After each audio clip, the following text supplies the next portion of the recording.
Hello students, welcome to my channel. Chapter number 3, Goodwill, Nature and Valuation. This is very important chapter because in the further studies regarding the partnership, admission, change in professional ratio, retirement and debt, ये जो topic है ना ये बहुत ज़्यादा important होने वाला है. बिना इसके आप एडमिशन नहीं कर पाएंगे, चेंजिंग प्रोफेशनल रेशियो नहीं हो पाएगा, रिटायरमेंट नहीं हो पाएगा, डेथ नहीं हो पाएगा. मींस कहा जाए तो इस चैप्टर का बहुत ज़्यादा इंपॉर्टेंस है आगे वाले चैप्टर्स के लिए. बहुत ही इजी चैप्टर है.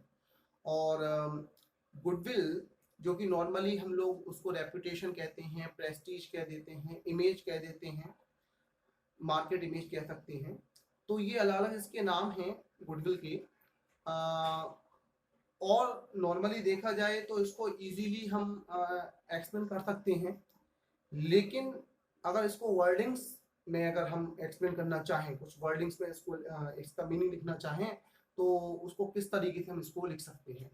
तो आज हम इस वीडियो में डिस्कस करने वाले हैं गुडविल का मीनिंग, गुडविल की कैरेक्टरिस्टिक्स मीन्स फीचर्स, और गुडविल के कौन कौन से फैक्टर्स हैं गुडविल को इफेक्ट करते हैं जो गुडविल को बनाने में मदद करते हैं. वो फैक्टर्स हम इसमें करने वाले हैं.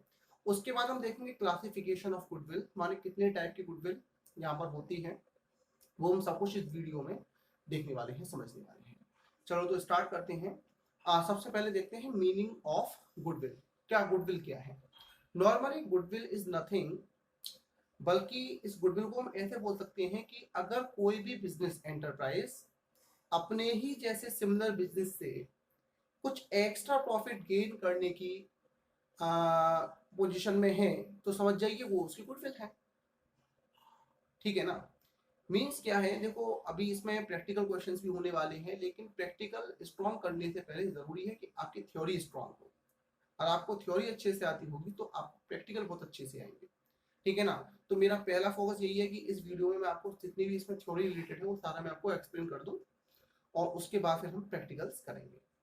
तो गुडविल क्या है? Goodwill is the image, reputation, Prestige, हम कह सकते हैं गुडविल को. और लेकिन अगर अकाउंटिंग के पॉइंट ऑफ व्यू से समझें तो गुडविल क्या है? Goodwill is an intangible assets. Goodwill क्या है? इंटेंजिबल असेट्स है. और इंटेंजिबल असेट्स होने के साथ साथ ये बिजनेस को एक्स्ट्रा प्रॉफिट अर्न करने में बिजनेस की मदद करती है. एक एग्जांपल से पहले क्लियर कर लेते हैं हम इसको. सपोज दैट दो बिजनेस हैं, business A and business B. दो बिजनेस. हमने देखा कि जो ए बिजनेस है उसके पास हमेशा कस्टमर्स की भीड़ लगी रहती है. हमेशा एक कस्टमर जा रहा है, दूसरा आ रहा है, दूसरा जा रहा है, तीसरा आ रहा है. इस तरीके से कस्टमर की भीड़ हमेशा लगी रहती है. टोकन इशू कर देता है वो कि आपका नंबर थोड़ी देर बाद आएगा. एडवांस पेमेंट जमा करना पड़ता है तब नंबर आता है. इस तरीके की सिचुएशन बनी हुई है. उसी जैसा सेम गुड्स बेचने वाला बिजनेस बी है, उसके पास भी सेम आइटम है, लेकिन वहां पर जो कस्टमर्स हैं पूरे सुबह से लेकर शाम तक बेचारा अपना शॉप ओपन करता है, लेकिन एक दो तीन चार कस्टमर आगे आगे नहीं, पता चला कि किसी दिन वो कस्टमर्स भी नहीं आए. तो यहाँ पर अगर मैं आपसे पूछूं कि किस बिजनेस को ज्यादा प्रॉफिट अर्न होगा, कौन सा प्रॉफिट ज्यादा बिजनेस कमाएगा, कौन सा बिजनेस ज्यादा प्रॉफिट कमाएगा, तो आपका आंसर होगा बिजनेस ए, क्योंकि उसके पास कस्टमर्स की काफी सारी भीड़ है. और जहां पर कस्टमर्स ज्यादा होंगे वहां पर प्रॉफिट भी ज्यादा होगा. कहते हैं ना कस्टमर कौन सा? कस्टमर भगवान होते हैं. ठीक है ना? जहाँ भगवान का खुद आशीर्वाद होगा ना तो वहां तो वहां प्रॉफिट ज्यादा होगा. खैर, तो गुडविल क्या है? एक इंटेंजिबल असेट्स है. अब यहाँ पर दो चीजें आएंगी. इंटेंजिबल, तो इंटेंजिबल से पहले आप ये समझो कि टेंजिबल क्या होता है. टेंजिबल जैसा कि आप जानते हो, टेंजिबल जिसका कि फिजिकल एग्जिस्टेंस हो. फिजिकल एग्जिस्टेंस माने जो दिखाई दे, जिसको हम टच कर सकें, कलर बता सकें, साइज, शेप, डिजाइन, ये सब कुछ उसका हम बता पाए, वो टेंजिबल होता है. लेकिन गुडविल क्या है कि गुडविल एक अपने आप में इंटेंजिबल असेट है जिसको कि हम टच नहीं कर सकते, केवल महसूस कर सकते हैं, फील कर सकते हैं. मैं अगर कहूं कि ये लो मेरी गुडविल, इसे ले जाओ मार्केट में जाके बेच दो, तो शायद ये बड़ी ही मुश्किल होगी, क्योंकि गुडविल तो दिखाई नहीं देती है. तो कुछ इस तरीके से हम इसको एक्सप्लेन कर सकते हैं. अभी हम इसके फीचर्स वगैरह भी देखेंगे. गुडविल क्या है कि goodwill is the value of the reputation. मैंने बताया ना, रेपुटेशन माने इमेज. अब ये इमेज कैसे बनती है भाई? रेपुटेशन ऐसी नहीं बन जाती रातों रात. बहुत मेहनत करनी पड़ती है, सालों साल की मेहनत, एक तपस्या होती है, तब जाकर के रेपुटेशन बनती है मार्केट में। बहुत ज्यादा मेहनत करनी होती है। कैसे? Honesty is the best policy. ये केवल स्लोगन नहीं होना चाहिए, ये स्लोगन हम फॉलो करना चाहिए, तभी रेपुटेशन बनेगी। ऑनेस्टी है, हार्ड वर्किंग है, गुड रिलेशन है कस्टमर्स के साथ और अपने लेबर के साथ, जो भी वर्कर्स हैं उनके साथ में, सोसाइटी के साथ अच्छे रिलेशन है, ठीक है, अच्छी अप्रोचेज है, ठीक है ना। रीजनेबल प्राइस हम लोग चार्ज कर रहे हैं। रीजनेबल प्राइस का मतलब कि अगर कोई भी चीज 10 रुपए की है तो हम उसको थोड़ा सा ही प्रॉफिट लेकर के उसको बेच रहे हैं, यानी कि 10 वाली चीज को हम 15 या 20 में बेच रहे हैं, तो इससे रेपुटेशन खराब होती है। हम बहुत रीजनेबल प्राइस में उसको बेच रहे हैं, ये क्या है? रेपुटेशन। इसके साथ साथ कुछ हो सकता है फिजिकल अपीयरेंस भी होते हैं, लेकिन फिजिकल अपीयरेंस को इतना काउंट नहीं करते जितना कि बाकी के सारे फैक्टर्स होते हैं। तो value of the reputation of a firm in respect of the profits expected in future over and above the normal profits earned by other similar firms belonging to the same business या same industry। क्या कहा इन्होंने? इन्होंने कहा कि एक जैसा business करने वाली अगर दो फर्म हैं तो उस दूसरी फर्म के कंपैरिजन में अगर ये फर्म ज्यादा प्रॉफिट गेन कर रही है अपनी रेपुटेशन की वजह से, केवल अपने मार्केट इमेज की वजह से, अपनी प्रेस्टीज की वजह से, तो ये इसकी गुडविल है। गुडविल को हम सेपरेटली शो नहीं कर सकते हैं, इस बात को दिमाग में रख लीजिए अपने। अगर मैं कहूँ गुडविल को सेपरेटली इसको मेजर कर सकते हैं, इम्पॉसिबल, नहीं कर सकते हैं, ठीक है। तो गुडविल हमेशा जो होती है वो उसके साथ, अपने ओनर के साथ अटैच्ड होती है, उसके साथ। ऐसे भी इसको एक्सप्लेन कर सकते हैं कि गुडविल इज नथिंग, मैं बता रहा था ना कि गुडविल कुछ भी नहीं है, बल्कि more than the probability that the old customers will resolve to the mid place. क्या मतलब है? गुडविल कुछ भी नहीं है, गुडविल वही है जिसमें कि हमारा कस्टमर लौट करके हमारे पास ही आएगा, किसी दूसरे के पास नहीं जाएगा। लंबे समय से कहते हैं अगर भाई हम तो आपके 50 साल पुराने कस्टमर हैं, क्या मतलब है इसका? कि मार्केट में तो और भी शॉप है ना, वो बार बार हमसे क्यों डीलिंग कर रहा है? हो सकता है कि कहीं ना कहीं उसे हमारी बातें या हमारी क्वालिटी गुड्स की अच्छी लग रही है, तो इसको हम एक्सप्लेन कर सकते हैं गुडविल। उम्मीद है समझ में आ रहा होगा आपको, ठीक है। अगर मीनिंग आपको क्लियर नहीं हुआ तो वीडियो को पॉज करके दोबारा देख लीजिए, फिर हम आगे बढ़ते हैं। नेक्स्ट है कैरेक्टरिस्टिक्स। कैरेक्टरिस्टिक्स क्यों पढ़े? कैरेक्टरिस्टिक्स से और भी ज्यादा हम गुडविल के बारे में जानेंगे, इसकी इमेज के बारे में जानेंगे, इसके मीनिंग के बारे में समझेंगे। पहला कैरेक्टरिस्टिक्स मैंने लिया हुआ है, it is an intangible asset not a fictitious assets. Most important point, a characteristics में आपको पढ़ना है तो इस पॉइंट को जरूर करना होगा। ये इंटेंजिबल असेट है, mean it have no physical existence, इसका वो फिजिकल अपीयरेंस नहीं होता, पता नहीं चलता कि गुडविल जो काली है, पीली है, नीली है, कैसे नहीं पता चलना, ठीक है ना। मैं पूछूं भी ये मार्कर किस कलर का है, व्हाइट है, ठीक है, लेकिन इसका गुडविल का तो कोई कलर ही नहीं होता, इसलिए इसको इंटेंजिबल कहते हैं। दूसरा कहते हैं फिक्टिशियस असेट्स। अब ये फिक्टिशियस असेट्स क्या होती है? फिक्टिशियस असेट्स का मीनिंग होता है वो गुडविल, फिक्टिशियस असेट्स वो होती हैं जो कि जिनका कोई भी रियलाइजेबल वैल्यू नहीं होती, मीन जिसको कि हम अलग से या कैसे भी करके बेच ना पाए, उसे फिक्टिशियस एसेट्स कहते हैं, ठीक है ना। गुडविल की तो वैल्यू होती है, तो इसलिए इसको फिक्टिशियस एसेट्स नहीं बोल सकते। फिक्टिशियस एसेट्स का मतलब होता है जिसकी वैल्यू ना हो, ठीक है ना। तो फिक्टिशियस एसेट्स नहीं है, बल्कि कैसी है? इंटेंजिबल एसेट है। तो फिक्टिशियस एसेट्स जिसकी की वैल्यू ना हो, ध्यान रखना। सेकंड है, it does not have any existence separate from that of an enterprise. माने कि इसकी जो पहचान है वो केवल इसके बिजनेस से ही है, अलग से इसकी कोई पहचान नहीं होती, ये इसकी सेकंड कैरेक्टरिस्टिक में ली हुई है। थर्ड ली हुई है, it helps in earning higher profits. मैंने भी आपको एग्जांपल दिया था कि दो बिजनेस है आपके सामने, बिजनेस ए और बिजनेस बी, ठीक है ना। एक ही डेट में, एक अकाउंटिंग ईयर में इसने प्रॉफिट गेन किया सपोज दैट 5 लाख रुपीज का, और इसने गेन किया केवल 3 लाख रुपीज का, जबकि दोनों बिजनेस सेम है, दोनों बराबर टाइम पर खुलते हैं, बराबर का इनके पास रिसोर्सेज हैं, लेकिन फिर भी इसने प्रॉफिट ज्यादा गेन किया। तो यहाँ पर जो ए ने ज्यादा प्रॉफिट गेन किया ड्यू टू हिज और हर गुडविल। नेक्स्ट है, it is an attractive force which brings in the customers regularly to the place of the business। ये एक ऐसा अट्रैक्टिव फोर्स है जिसमें कि कस्टमर हमेशा लौट करके उसी बिजनेस पर आता है, किसी दूसरे के पास नहीं जाता। ये कैरेक्टरिस्टिक्स इसके कंप्लीट होते हैं। नेक्स्ट है factors affecting the value of goodwill. माने कौन कौन से फैक्टर्स हैं, ये टॉपिक अलग था, मीनिंग था, ये टॉपिक कैरेक्टरिस्टिक्स हो गई। ये आता है आपका फैक्टर अफेक्टिंग, अभी बताएंगे। इससे पहले आप समझ लीजिए कि इसका नेचर क्या है। नेचर क्या है इसका, तो इसके नेचर को जो आपका एक्सप्लेन किया हुआ है वो किया हुआ है अकाउंटिंग स्टैंडर्ड 6 के 26 के अकॉर्डिंग, ठीक है ना। Institute of chartered accountant of India ICAI ने इसको एक्सप्लेन किया हुआ है, इसके नेचर को AS 26 के अकॉर्डिंग किया हुआ है। क्या कहा है इसमें, इसमें बताया है कि goodwill is an intangible asset. Goodwill क्या है, इंटेंजिबल एसेट है, और इसको इसका जो प्राइस होता है गुडविल का, उस प्राइस को जितने ईयर तक हमें इसका प्रॉफिट मिलने के चांसेस होते हैं उस ईयर में इसे हमको रिटर्न ऑफ भी करना होता है या एमोर्टाइज्ड भी करना होता है। दूसरा क्या है, इसमें नेचर में ही बताया हुआ है कि गुडविल की कोई भी सेल्फ एस्टिमेशन नहीं होता।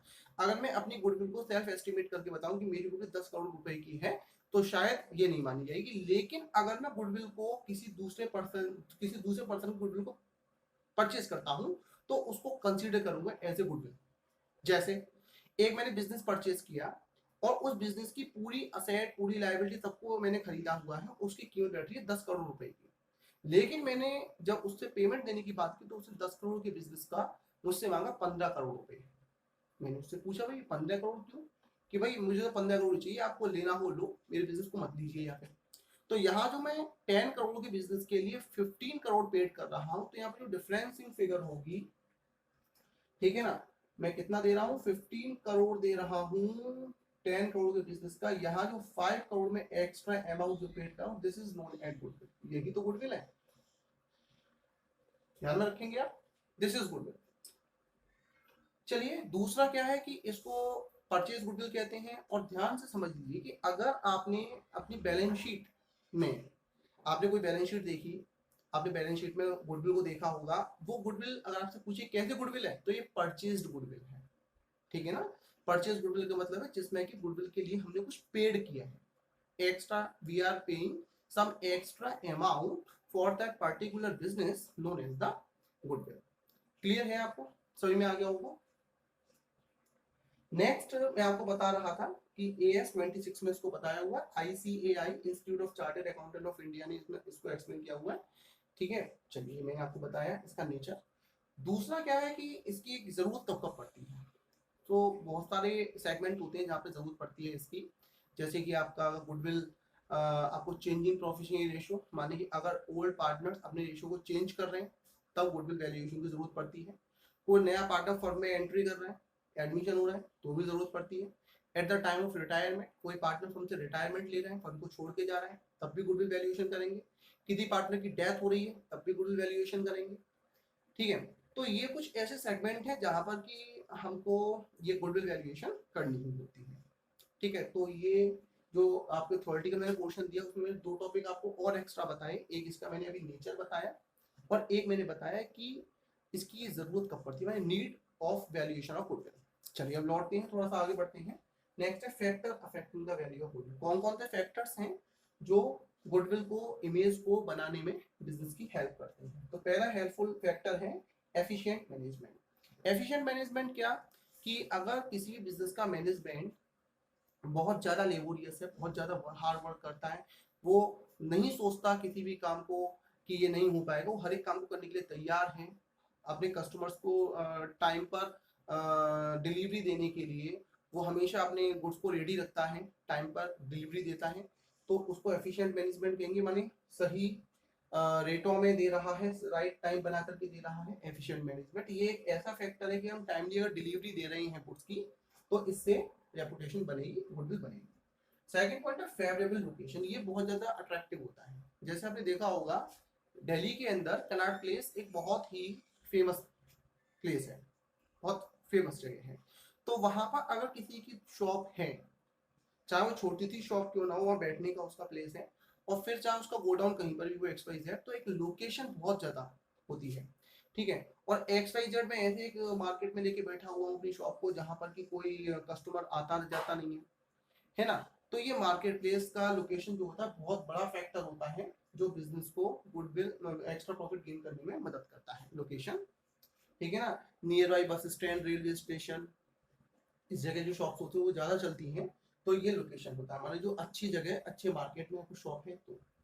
नेक्स्ट है फेवरेबल कॉन्ट्रैक्ट्स। फेवरेबल कॉन्ट्रैक्ट्स कौन से हैं कि अगर हमारे अच्छे संपर्क हैं लोगों से, सोसाइटी के साथ, हम सबसे हंस के बोलते हैं, आते हैं, तो वही चलो गर्मी है तो इनको कोल्ड ड्रिंक पिलवा देते हैं, आगे तो चलो हमने क्या करा, उसको जो है ठंडू कॉफी पिलवा दी, उसको स्माइल पास कर दिया, थोड़ा सा मुस्कुरा के बात कर ली। ये कुछ ऐसे फैक्टर्स होते हैं जिससे कि गुडविल बनती है। नेक्स्ट है एडवांटेज ऑफ पेटेंट, बहुत इंपॉर्टेंट पॉइंट, जो मैंने आपको बताया पेटेंट, ठीक है ना। अभी तक तो आपने पढ़ा था पेटेंट, अभी पेटेंट होता क्या, मीनिंग आपको पता होगा, हालांकि नॉर्मली आपको बता दो पेटेंट क्या होता है। पेटेंट नॉर्मली एक ऐसा आइटम या ऐसा कमोडिटी या गुड्स जो केवल हमने बनाया हुआ है, हमने उसको अपने नाम पर रजिस्टर्ड किया हुआ है, माने कोई भी पर्सन उस गुड्स को मेरी परमिशन के बिना प्रोडक्शन उसका नहीं कर सकता। जैसे कि अभी न्यूज आ रही है ना कि इजराइल ने कोविड-19 माने इसकी कोरोना की एक मेडिसिन वैक्सीन डेवलप कर ली है, तो बिना उसको पेटेंट करवाए हुए वो इसका प्रोडक्शन नहीं करेगा। तो पेटेंट क्या है, पेटेंट माने right, own right, single right, monopoly right, जिसमें कि मैं अपने गुड्स को सेल्फ बनाऊंगा, ठीक है ना। मैं जैसे आपसे पूछता हूँ कि बताइए बल्ब किसने मैन्युफैक्चर किया, सबसे पहले बल्ब किसने बनाया, आप कहते हैं थॉमस एल्वा एडिसन ने बनाया। तो ये क्या है, ये पेटेंट है, कि आज भी मैं जब उस बल्ब का नाम लेता हूँ तो आपके नाम से तुरंत थॉमस एल्वा एडिसन का नाम आता है, पेटेंट। तो इस तरीके की कुछ गुड्स जो कि केवल मैं ही बनाने वाला हूँ, मैं ही उसकी डिलीवरी देने वाला हूँ, तो ध्यान रखेंगे पेटेंट। ये भी मैं बिजनेस को एक्स्ट्रा प्रॉफिट गेन करने में मदद करता है। नेक्स्ट है एक्सेस टू सप्लाईज। मींस क्या, मींस कुछ चीजें ऐसी होती है मार्केट में जिनकी शॉर्टेज होती है, मार्केट में शॉर्टेज है लेकिन हम उनकी डिलीवरी देने के लिए हमेशा तैयार रहते हैं, मार्केट में नहीं लेकिन हमारे पास है, ठीक है ना। तो उसको कहते हैं एक्सेस टू सप्लाई, हमेशा सप्लाई देने के लिए हम तैयार रहते हैं, भाई मार्केट में शॉर्टेज है हमारे पास है, ये है क्या है, ये भी गुडविल है, गुडविल को बनाने का एक फैक्टर है। Quality, quality in the sense of goods, goods की अच्छी क्वालिटी है, मींस कि कोई हो सकता है हम ब्रांड के साथ अगर बिजनेस कर रहे हैं तो ब्रांडेड गुड्स तो वैसे भी थोड़े से क्वालिटी वाइज अच्छे होते हैं, तो जो क्वालिटी वाइज गुड्स होते हैं वो भी गुडविल बनाने में, इमेज बनाने में बिजनेस की हेल्प करते हैं। नेक्स्ट है गुड कस्टमर रिलेशन, कस्टमर के साथ अच्छे संबंध हैं, कस्टमर बार बार हमारे पास ही लौट के आएगा, ठीक है। और अगर पता चला हमने उससे लिखा हुआ है कि भाई बिना बिका हुआ माल वापस नहीं होगा, ना ही पैसे लौटाए जाएंगे ना। अब सपोज दैट कि गुड्स में कुछ फॉल्ट है, अब हम अपनी कंडीशन पे रुके हुए, तो क्या होगा कि एक बार तो हम उसको बेच देंगे लेकिन तो वो दोबारा नहीं आएगा हमारे पास, सोच के देखो जो मैंने आपको बताया बिल्कुल प्रैक्टिकली। लेकिन अगर सपोज वो गुड्स लेके आ रहा है और वो गुड्स उसका थोड़ा सा खराब था, हमने उसको समझाया, बोले कोई दिक्कत नहीं, हम उसको चेंज करके दे देंगे, और अगर आपको नहीं लेना है तो हम उसको पेमेंट वापस कर देंगे। ये कुछ ऐसी बातें होती हैं जो गुडविल को इन्हांस करने में, इंक्रीज करने में बिजनेस की मदद करता है, और इन्हीं डीलिंग्स की वजह से, इन्हीं फैक्टर की वजह से, only these factors a business can earn the more profit as a normal profit, normal profit से भी ज्यादा प्रॉफिट गेन करता है, ठीक है। फाइनली एक फाइनल टच में आपको बता दूं कि सपोज दैट कि अगर एक बिजनेस है, उस बिजनेस में मार्केट में उसके अंदर जो प्रॉफिट मिलने का जो ट्रेंड है वो कितना 10% का है, कि अगर मैं 10 लाख की कैपिटल लगाता हूँ, 10 लाख पे 10% माने 1 लाख का प्रॉफिट होना है, लेकिन मैं उसी पर ज्यादा प्रॉफिट गेन कर रहा हूँ 1 लाख से ज्यादा का, तो जो ज्यादा प्रॉफिट मुझे हुआ वही मेरे लिए गुडविल है। उम्मीद है समझ में आ गया होगा, जल्दी से इसको नोट कर लीजिए। इसके बाद मैं अभी आपको थोड़ा सा टॉपिक और बताऊंगा, क्लासिफिकेशन ऑफ गुडविल, और जल्दी से इसको नोट करके तैयार करिए।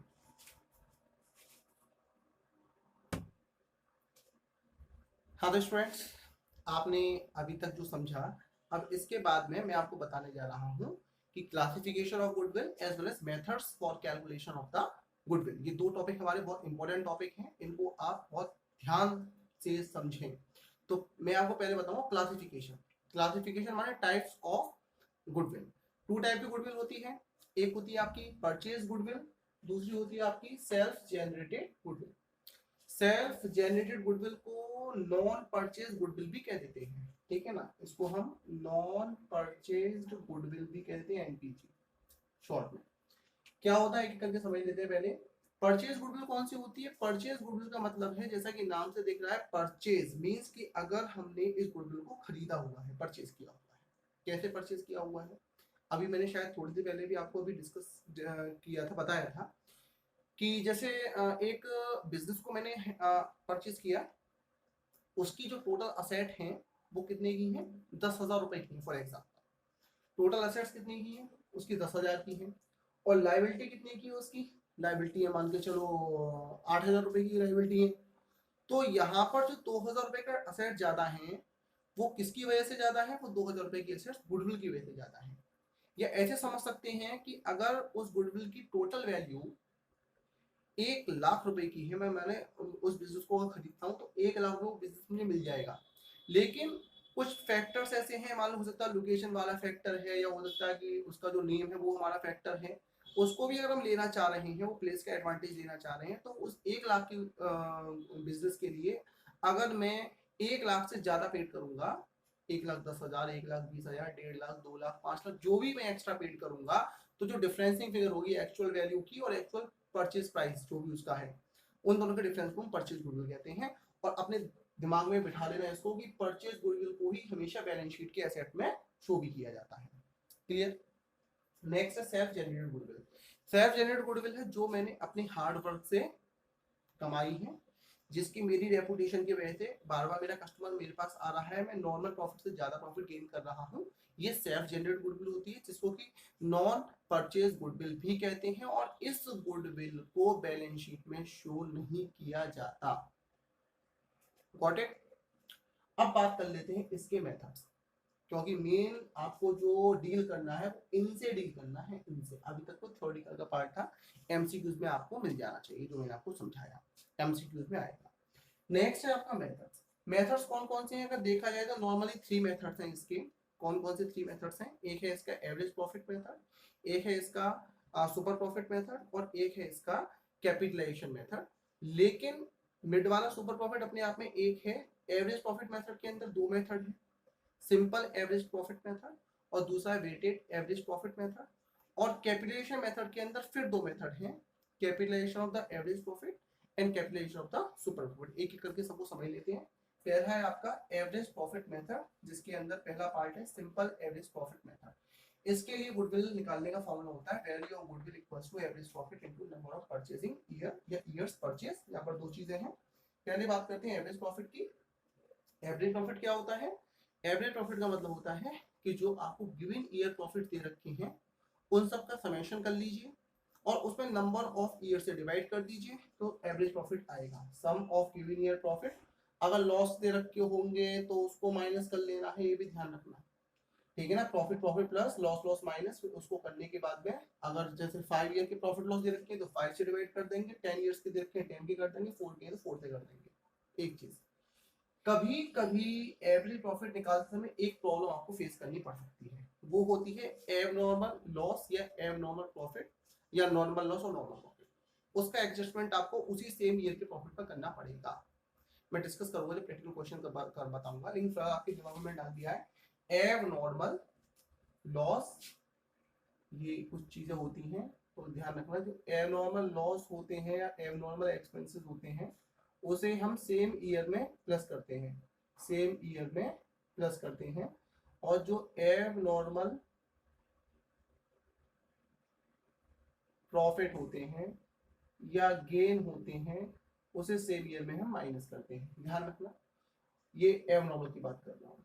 और अगर नॉर्मल हो तो सेम करेंगे। नॉर्मल अगर कोई एक्सपेंस है, ठीक है, अगर कोई नॉर्मल एक्सपेंस है, नॉर्मल एक्सपेंस है तो उसको क्या करेंगे माइनस, और नॉर्मल कोई भी इनकम है तो उसको करेंगे प्लस। ये ध्यान रखिएगा। तो एबनॉर्मल के साथ उल्टा करना होता है। जैसे एक एग्जांपल भी बता दूं, एबनॉर्मल लॉस जैसे कि लॉस बाई थेफ्ट या loss by fire, abnormal loss हो गया, क्या करोगे उस ईयर में प्लस करोगे। या कंपनसेशन टू एम्प्लॉय, ये हो गया। एबनॉर्मल गेन जैसे लॉटरी लग जाना, पजल जीत जाना, केबीसी में जीत जाना, ये क्या है एबनॉर्मल। या हो सकता है कि इंश्योरेंस क्लेम, तो उसको उसी ईयर में माइनस करना है।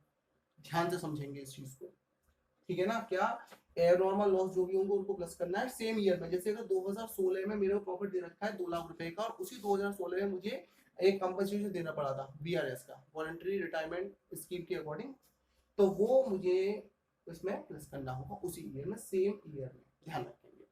और अगर लॉटरी लगी, लॉटरी के मिलने से जो पैसा मेरा 2020 के अंदर, उसको 2020 वाले प्रॉफिट में मैं क्या करूंगा माइनस करूंगा, ठीक है। नॉर्मल एक्सपेंसेस जैसे मैनेजमेंट एक्सपेंसेस माइनस होने से रह गई, तो उसको माइनस करना पड़ेगा नॉर्मल है क्योंकि वो, ठीक है, वो मैं डिस्कस करूंगा जिसमें प्रैक्टिकल बताऊंगा।